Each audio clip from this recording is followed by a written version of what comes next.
Hola, tío. ¿Cómo estás?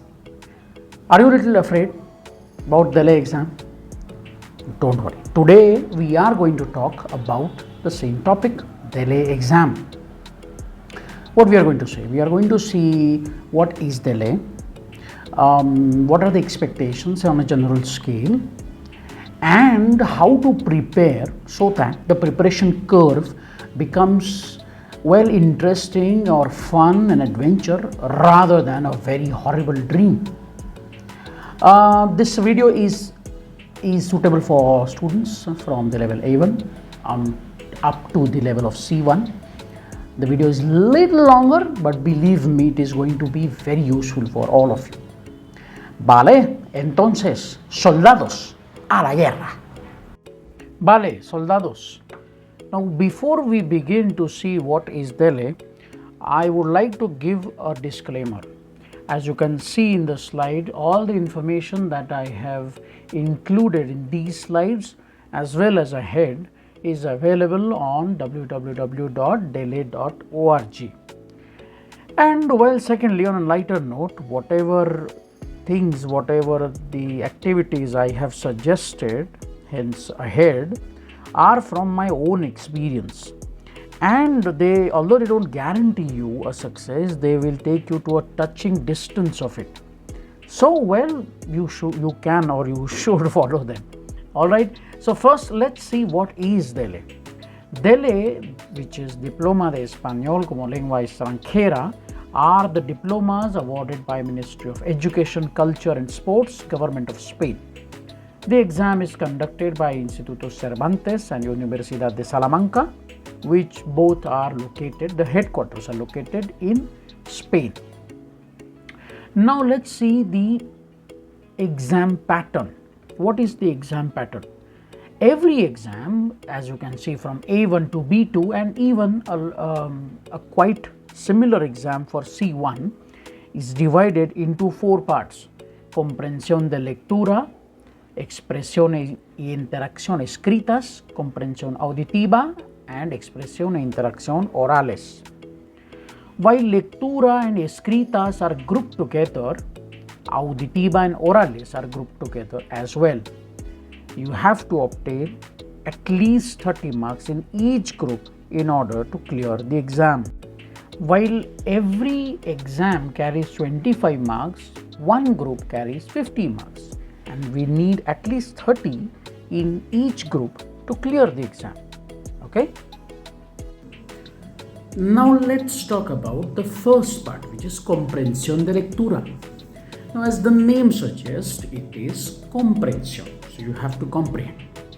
But guess what? It's not only that exam. The whole exam is about comprehension. Surprise?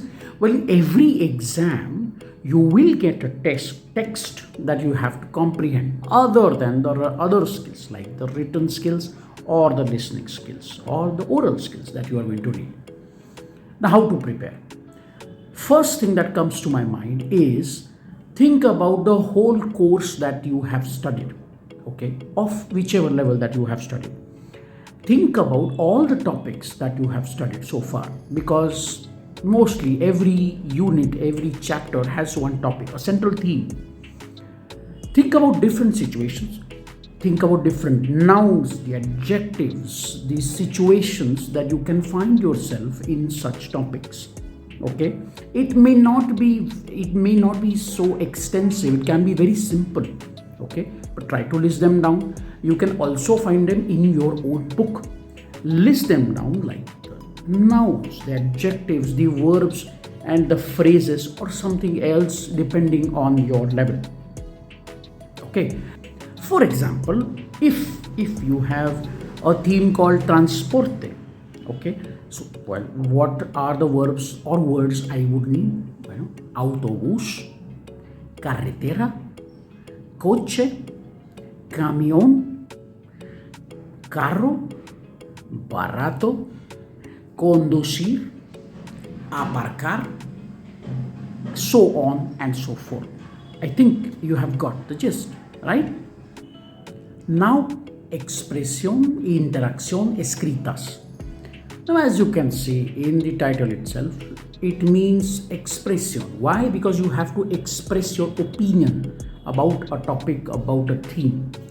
And interaction, because you have to interact in the context that is provided to you.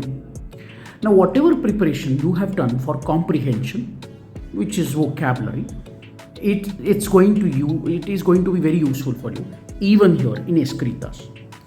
But additionally, at this point of time, I would like to divide this exam in levels. So for all the students who are preparing for, let's say, B1 and advanced, I would advise them to read Spanish newspaper. When I say Spanish, I know not only mean the newspaper from Spain, but from the whole Hispanic diaspora. I would also suggest you better to read the articles of which give you opinion, because that is what you have to do rather than going for news, although including news will also be a good idea. For those who are attempting lower levels, when I say lower, I just mean from A1 to B1, the book is your guide. You can read the book and go through that vocabulary, or how the construction, the structure is, or you can also read some the children's storybook. For example, now I don't know, I'm not sure if it is a children's storybook, but you can read, I used to read the Lola Lago or Pasatiempos. There are many, you can read them. Okay, now we are going to move to the next part, which is the expresión y interacción orales, which you know what it is. Okay, so it is same as escritas, but the only thing is that you get a lesser time to prepare the text, or your oral exam, and you don't get a chance to correct yourself as easily as you can do with the text. For example, if you have written tarea in the escritas part and you think, okay, somewhere you have committed a mistake, you can come back and correct that mistake. In oral exam, if you identify an error, you can correct it, and it is evaluated.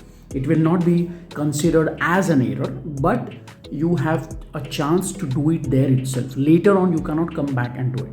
Anyway, what will help you in the oral exam? Speaking, which is the exam.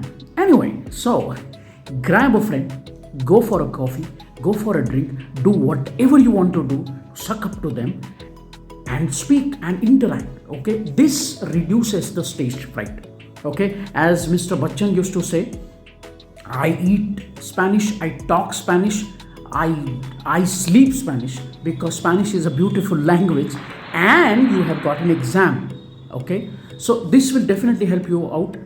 I would also suggest to, if possible, to get a partner who has a level higher to you, because they will be able to help you out in correcting you. Okay, and don't be afraid and don't get offended if they correct you, because that is our goal. और अगर कोई नहीं मिलता है तो मैं हूँ ना. I'm also thinking to do this activity myself, in sense that I am also thinking to offer this to all of you, but I have not thought about the format or the date and all that. I will post that later. Okay, so we are going to move to the last part, which is auditiva.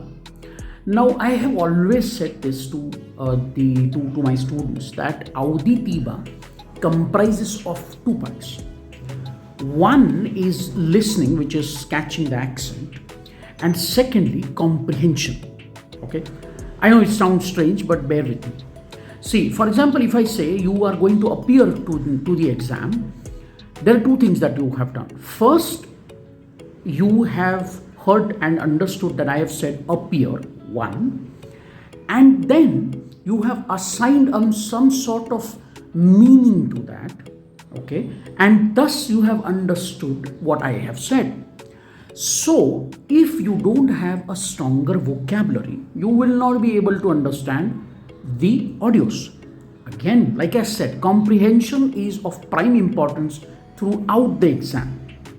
All right, so I have already spoken about the vocabulary. Now I will talk about the accent, that you have to get accustomed to the Spanish accent, the Mexican accent, the Argentine accent. How will you do it? You can listen to the podcast, you can listen to the videos, I have also suggested to some of my students to listen to radios like Onda Cero, or I used to listen to 88.9 Noticias or El Are Radio. They I hope they are free on the internet, that you can go and listen to it. There is a big possibility that you may not understand everything that they have said, but that's all right. What our goal is, of course, that you should understand. I'm not saying that you should not, but our goal is to get accustomed to the accent, okay?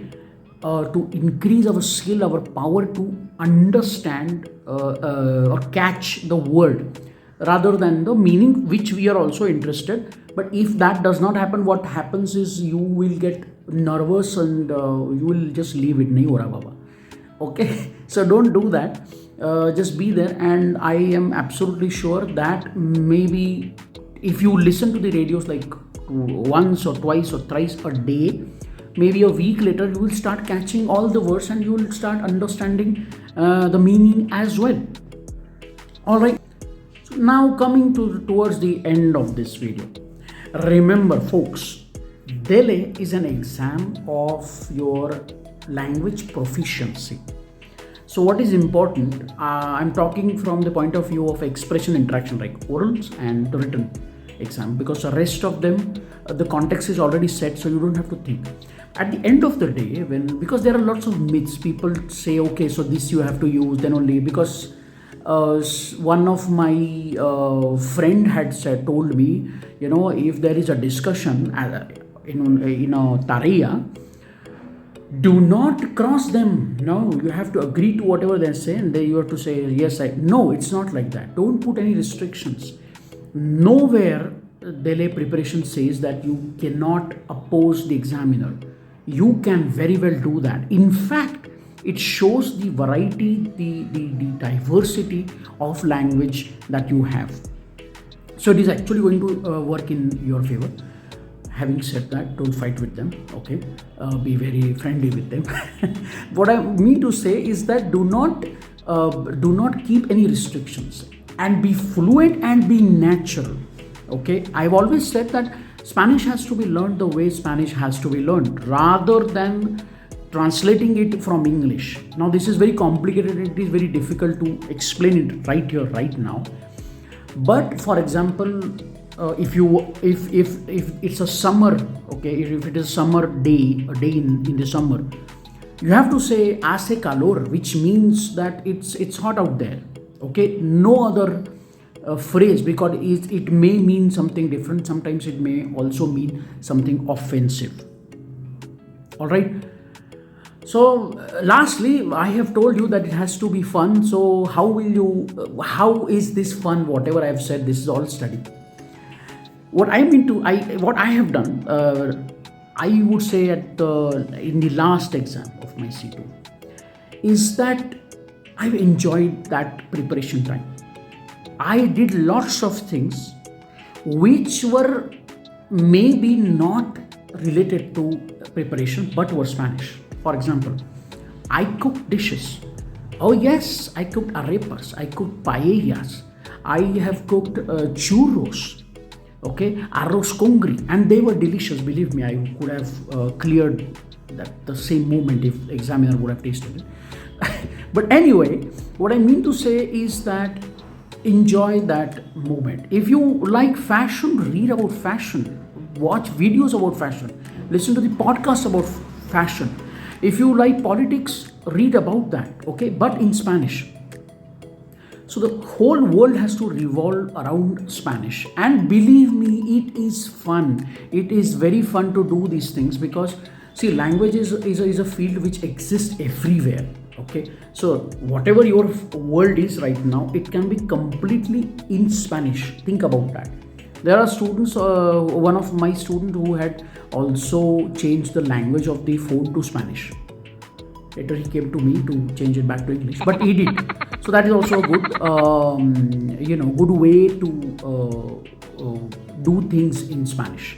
All right. And then after all this effort, if you feel that you want to talk to me, if you want any suggestions from me, or if not understood anything, do write to me. This is the numbers and the email ID that you can reach out to me. Vale, buena suerte y nos vemos muy pronto. Gracias.